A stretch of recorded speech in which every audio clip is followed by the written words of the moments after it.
OWLTV is sponsored by Marshall Chrysler Jeep and Dodge, Serendipity, Marshall Walmart Supercenter, Arth's Body Shop, The Wood Shop, and viewers like you.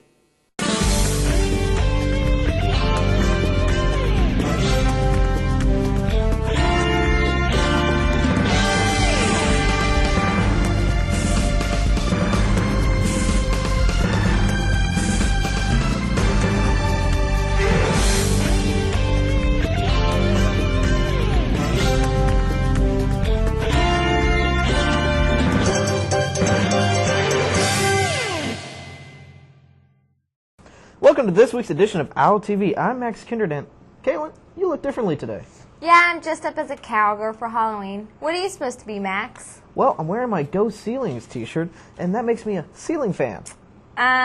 Anyways, I'm Caitlin Chevalier, and we're moving on. Our first story comes from GW and Scotty about wearing costumes in school. Have a look. At Marshall High School, our policy for Halloween, we've really never had a costume policy. We've not ever allowed students to wear costumes to school. We feel like that's best done in the evening. We did last year have some students who wore costumes, and so therefore I went ahead and put on the announcements that just to clarify in advance that we are asking students to not have costumes or wear costumes on Halloween Day. In advance this year, because it's my second year, we've gone ahead and put that on the announcement so students are clear that we are not allowing costumes at school, but hoping that they will go ahead and have fun that night and dress up maybe for an activity then. Yes, I knew there was a policy for no costumes this year. I think we should be able to wear costumes just like last year. I think some of the confusion from last year was that during homecoming week we had a theme of superheroes, and students were encouraged on their day to dress up as their favorite superhero.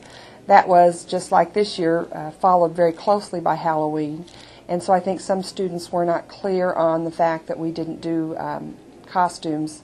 I think a lot of people will break the rules this year and wear a costume.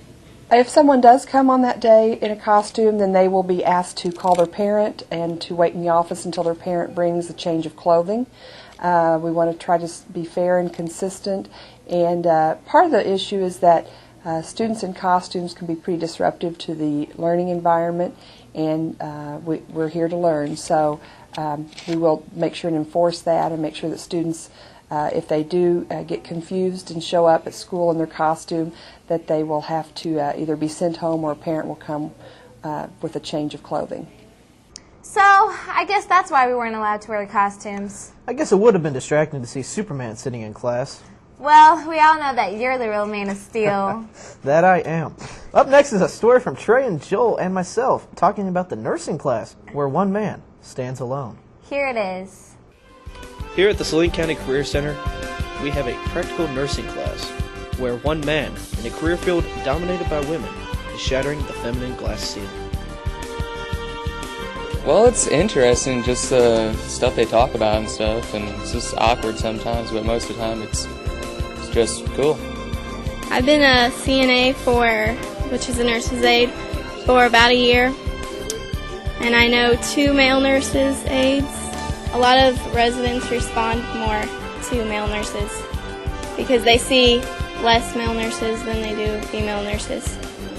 And I am a certified med aide at the hospital in the behavioral health unit. We have no male nurses there. I maybe know 2 nurses, and I think we need a change in Marshall. I am a CNA, which is a nurse's assistant, and I work at the hospital in the ICU. And there's no male nurses aides that work over there, so I don't really work with any of them, but I think we should have more. Being a male nurse, do patients look at you any different? I'm a male nurse, and there's not a lot of those, but patients, they just really don't, it doesn't really matter to them if I'm a guy or a girl, really. What events have you participated in? We had the high school health fair a couple weeks ago, and we are getting ready to go over to Slater tomorrow for a health fair also. Why did you choose to become a nurse? Just pretty much how I felt and stuff. I just want to help people, and this seems like a really good way to do it. I have plans to become an RN, and then after that I'll probably specialize in a field, and then it'll go from there.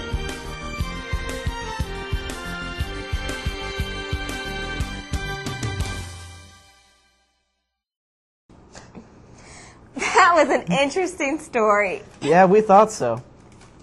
Now here's a piece from Joel and myself as we take a look at our futures at college night. A couple of weeks ago, Caitlin and I took a look at what college night had to offer. Here are a couple of representatives and their colleges on what they had to say. My name is Second Lieutenant James Lewis, and I'm with the Air Force ROTC program, and I've got a booth set up here at the Marshall High School College Fair, the Career Night. Basically, what I've got set up here is just some information about the ROTC program. What we are is a commissioning source in the Air Force. If you go through the program, go through MU where we're at, and graduate, you become a commissioned officer in the Air Force and have the opportunity to do a lot of fun careers that can really help you out in your life and really be really rewarding, and you can really serve your country at the same time. Many colleges and tech schools came to Marshall High School to give helpful information to students. The students have the opportunity to talk to the colleges to help make a decision about what they would like to do in life and where they would like to attend. Well, thanks for stopping by, Joe, at my booth. I'm Robert Hall. I'm with Universal Technical Institute. We're the largest trainer for the automotive and diesel industry in the United States.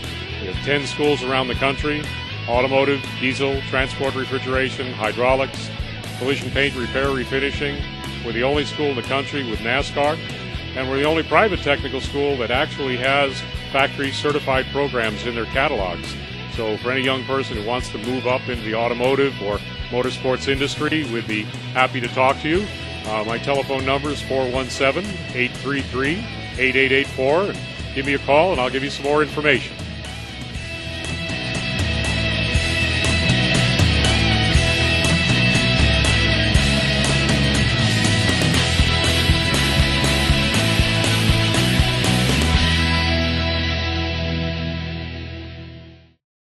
Now we switch from college back to high school with a story from Jake and Connor. They went to see how our freshman class is adjusting to life in high school. Hey, this is Connor and Jake, and this week our story is on how freshmen are adjusting to high school. Hi, I'm Mercedes Kohler. I'm a freshman here at Marshall High School. I feel the same thing that I felt like at Baker, just more people. I think the upperclassmen treat us with respect and stuff, and they don't treat us any different than anyone else. Hi, I'm Allison Kane. I feel like I've adjusted to high school pretty well, and we have a lot more freedom than Beaker. The upperclassmen probably treat us freshmen with less respect than other people, but most of them are pretty respectful.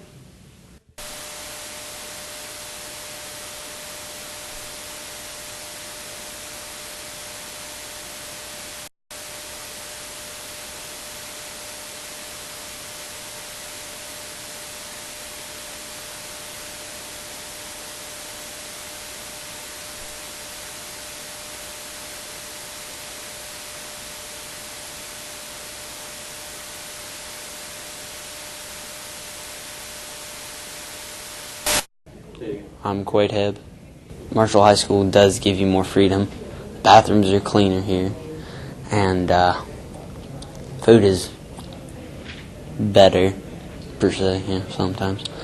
And sometimes the upperclassmen don't pick on you. Most of the time they pick on you, but besides that, everything's good. So. Is there another question you asked? Another question. High school's better than 8th grade, I guess, Well, it's good to see that they're doing well. Back to you guys.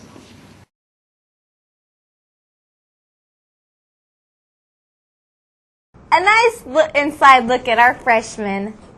The high school takes a trip to Europe every summer, and this coming summer, they're going to Italy. Here's Trey and Joel with more. So this is Trey and Joel reporting on last year's trip to Europe.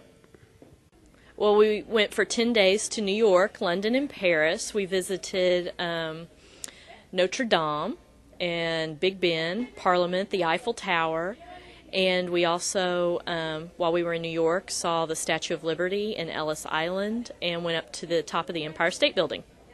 We walked a lot. The first day when we landed in London, we walked about 10 miles that day. We went to many art museums. We saw 2 theater productions. We saw Phantom of the Opera on Broadway, and we also saw Blue Man Group in London. In Europe, I think some of the memorable moments were some of the foods that we were eating. A lot of the kids didn't like some of them. They were interesting. Eating fish and chips. The fish was real fish, and it had the skin on it, so that was kind of weird. And getting lost a couple times, racing to the subway so we wouldn't miss it, and some people kind of got slammed into a door. It's a good time. Actually, Mrs. Connor's doing the trip to Italy, but I know that they're going to Rome and several exciting places, and you'll get to see all those places in the textbooks for yourself. Some of the fun things that we did were going to see a show on Broadway and taking optional excursions and some night tours of some of the cities. Paris, we saw many things, like the Eiffel Tower, the Arc de Triomphe, the Louvre, and many other historical events, not to mention the French guys.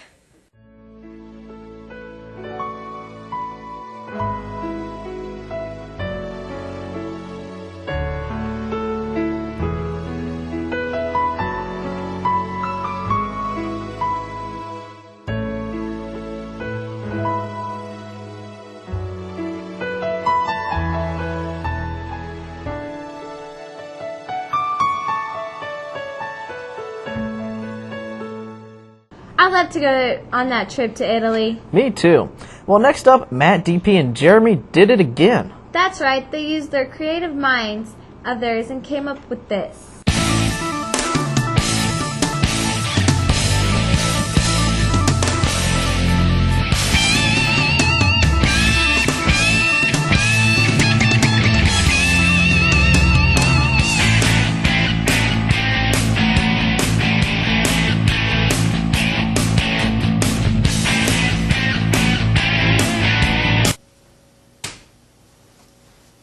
Matt, you see my pen? Nah, I ain't seen it. Here, take this one. I don't want this pen, man.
Nice job, guys. Well, that's going to do it for this week. If you have any comments or questions, feel free to call us at 886-2244, extension 265. Until next week, see you later.